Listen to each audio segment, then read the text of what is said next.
All right, arm lifting fans, I am excited because I'm here with one of my best friends in the arm lifting community, Dylan Hebert. Dylan, what's up? How's Texas today? What's up, Ricardo? It's all good, man. It's hot as always. I'm not going to tell you it's only 70 degrees here. It is, with a nice breeze.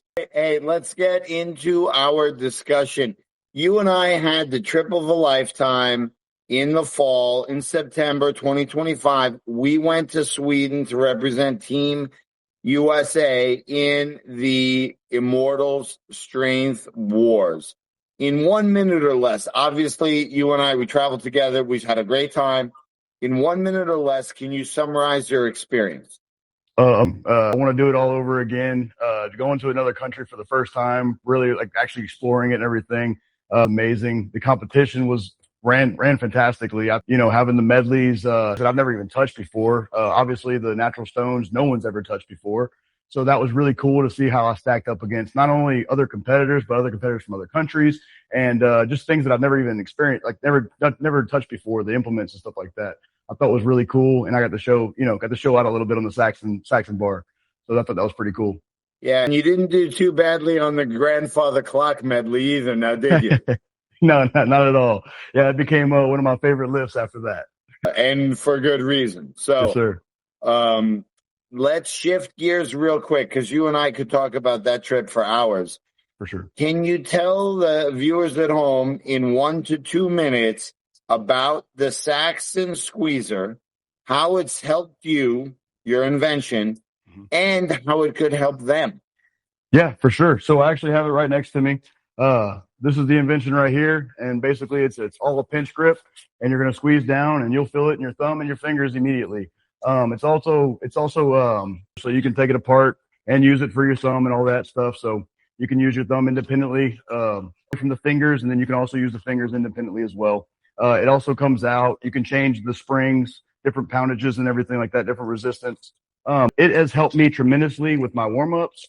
I'm not having to load, change plates onto my Saxon bar or my axle or anything like that whenever I need to warm up. I can pretty much take this out, do about 3 sets of 15 to 20 and, different ranges.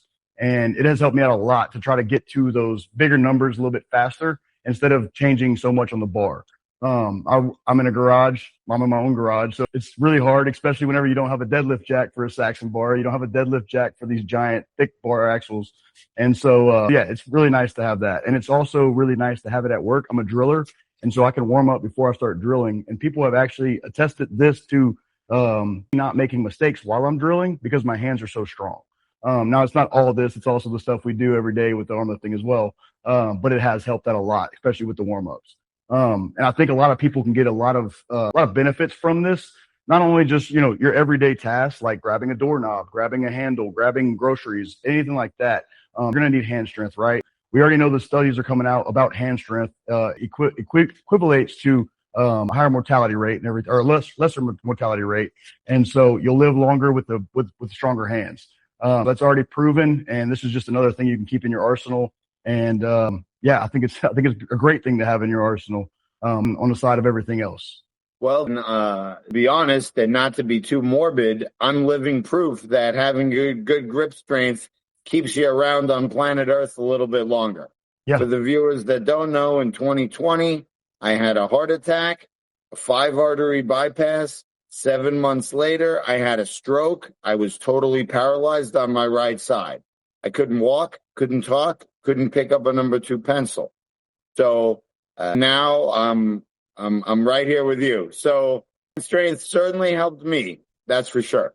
Yeah. So can you tell the viewers how they can get a hold of one of these, how much it costs at this time, which is beginning of July 2026, how they can get a hold of it? And I will have a link in the description of the YouTube for them. They can just click and buy, but tell them where to go. Yeah, so there's 2 ways. You can either Google the Saxon Squeezer, and it's usually the first thing that pops up. The website is called hypertrophybydesign.com. And if you go down to the tab, you'll see the Saxon Squeezer. There's also a couple other implements that we've created with my co-partner. And so it's $49.99 for the Saxon Squeezer. and they're shipping out really fast. We're getting them out as fast as possible. We just got a huge supply in recently, so we're able to actually get them out faster. We were kind of a little bit because of the supply, but now we've got that situated and everything. Being a new company and stuff, it's been a couple of challenges finding the right distributors, finding the right things, and getting it in on time and everything like that. It's been trying to time everything out, get the right filament, get the right supplies, all that stuff. So we're starting to get that dialed in.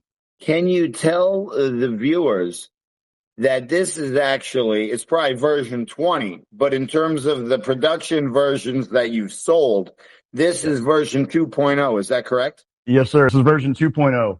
And so what we did to change this version was the last version was a little clunky at times. It had a little bit of a binding issue that we started to realize. And so we were told by reviews and everything like that. And so we took that to heart and we went back to the drawing board and we came up with a different design. We started using more metal on plastic instead of having plastic on plastic. And that made the world of a difference. And we're doing that using ball bearings.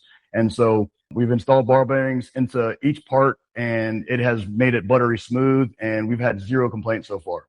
Well, that's great. And I've used the device version 1.0 and it does stick sometimes. I mean, $50, you expect it's not going to be $800 or $1,000 Alico bar. But sure. Now that there's version 2.0, I'm really eager to get a hold of one of those and give that a go, because that sticking, if that's eliminated, the device is way better than it is. And its version 1.0 is already pretty good. Yeah, and it definitely got a lot better with the smoothness, but it also kept the noise down a little bit as well, having the metal bearings in there. I know the last version, it wasn't terribly loud. I mean, my grippers are louder with the squeaks in that metal, It really wasn't that bad for me and my wife and everything. But yeah, the new version is a little bit quieter. It's not quiet silent by any means, but it's definitely quieter than the version 1. Well, I can foresee some of our lifters, some of our colleagues smuggling this into work and doing it at their desk, doing it elsewhere. And, you want to keep on the down low if you're doing it at a desk when you're reading emails. So I can see the need for making it smooth. As yes, we sir. all know, I'm pretty loud, so I'm not worried about the noise, but I can see some stealth emerging. Yeah, no, I've been getting a lot of videos from guys in the field. I don't know whether they're agriculture guys or whatever they are, but they're usually on tractors and they got their Saxon squeezer with them. I got this one guy, he goes walk around the pasture. He sends me pictures of the Saxon squeezer and stuff like that. So it's been pretty cool. A couple people that work desk jobs, they've sent me pictures of it on their desk and everything like that. Like, it's pretty cool seeing that, making something that's useful to people. It's really cool. That's awesome. Yeah. I mean, and that's what it's all about is you designed the product that now not just competitive lifters are using, but regular folks. And that's cash money right there. Proud of you for that. So that's great, Dylan. Yeah, I appreciate it. Yeah. Sorry, having a waterfall right now. It's 94 degrees in Texas and I'm in the garage. So it's a little bit hot in here. All right. Well, everyone that's in California will excuse you. But let's fast forward. What are your competition plans for the future? I imagine, compete at the World Armlifting Championships at the end of September in Las Vegas. Yes, sir. And if you do go there, what are your goals? Well, my goals is for sure to get as many reps in the Saxon bar as possible, right? That is my all-time favorite implement. That is what got me into the sport. When I saw that bar, I was like, I got to get my hands on it. I've never seen nothing like it, right? And as soon as I did, we found out that I was pretty decent at it. And so it's been one of my favorite implements, and I'm really excited to do that. I'm also really excited to get another number on the board with the stand-in-which. That's becoming my second favorite implement as we speak. It's kind of a toss-up between the GFC and the anvil, but as we know, I love vertical lifts. I prefer them in reps, as we saw in pretty much every competition I've been in so far. But yeah, no, I'm very excited about doing max weight on the anvil, and we'll see about the thick bar. The thick bar has been moving pretty good in my trainings, and we'll see how everything goes with that. I don't really have a number set in mind just yet. We're still pretty far out. We haven't hit really any peak weeks yet, but yeah, I'm expecting good numbers on that. Nothing too crazy, world records or anything like that in the bag, but if they're there, I'm gonna definitely take it. But yeah, I think we're gonna see a good performance on the anvil. I'm really excited about that one. Yeah, you are one of the most talented people in your weight class, regardless of the event. But yes, Anvil and the Pinch will be very, very good events. I'm excited to see how the medley plays out in terms of just execution. I think we haven't had a medley with two hands yet in Armlifting USA in a big contest. So I think that's going to be a full examination of the athlete's hand strength.